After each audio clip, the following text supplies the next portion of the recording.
डरपोक पत्थर। आज हम जो कहानी सुनने वाले हैं उसका नाम है डरपोक पत्थर। चलिए शुरू करते हैं। बहुत पहले की बात है, एक शिल्पकार मूर्ति बनाने के लिए जंगल में पत्थर ढूंढने गया।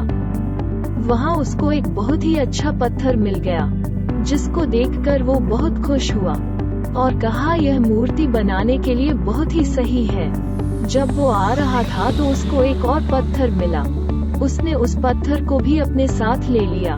घर जाकर उसने पत्थर को उठाकर अपने औजारों से उस पर कारीगरी करनी शुरू कर दिया।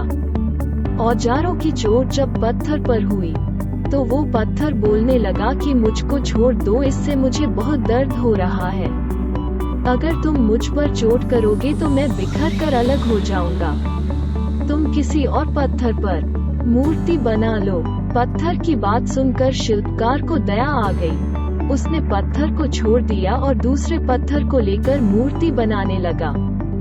वो पत्थर कुछ नहीं बोला।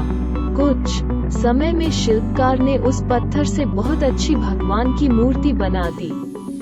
गांव के लोग मूर्ति बनने के बाद उसको लेने आए। उनने सोचा कि हमें नारियल फोड़ने के लिए एक और पत्थर की जरूरत होगी। उन्होंने वहां रखे पहले पत्थर को भी अपने साथ ले लिया।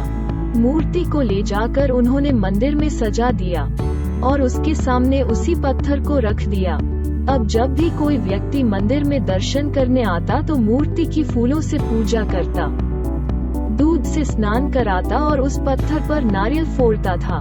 जब लोग उस पत्थर पर नारियल फोड़ते तो वो बहुत परेशान होता, उसको दर्द होता और वो चिल्लाता, लेकिन कोई उसकी सुनने वाला नहीं था। उस पत्थर ने मूर्ति बने पत्थर से बात करी और कहा कि तुम तो बड़े मजे से हो, लोग तो तुम्हारी पूजा करते हैं, तुमको दूध से स्नान कराते हैं और लड्डुओं का प्रसाद चढ़ाते हैं, लेकिन मेरी तो किस्मत ही खराब है, मुझ पर लोग नारियल फोड़ कर जाते हैं। इस पर मूर्ति बने पत्थर ने कहा कि जब शिल्पकार तुम पर कारीगरी कर रहा था, यदि तुम उस समय उसको नहीं रोकते तो आज मेरी जगह तुम होते, लेकिन तुमने आसान रास्ता चुना, इसलिए अभी तुम दुहक उठा रहे हो। उस पत्थर को मूर्ति बने पत्थर की बात समझ आ गई थी। उसने कहा कि अब से मैं भी कोई शिकायत नहीं करूंगा।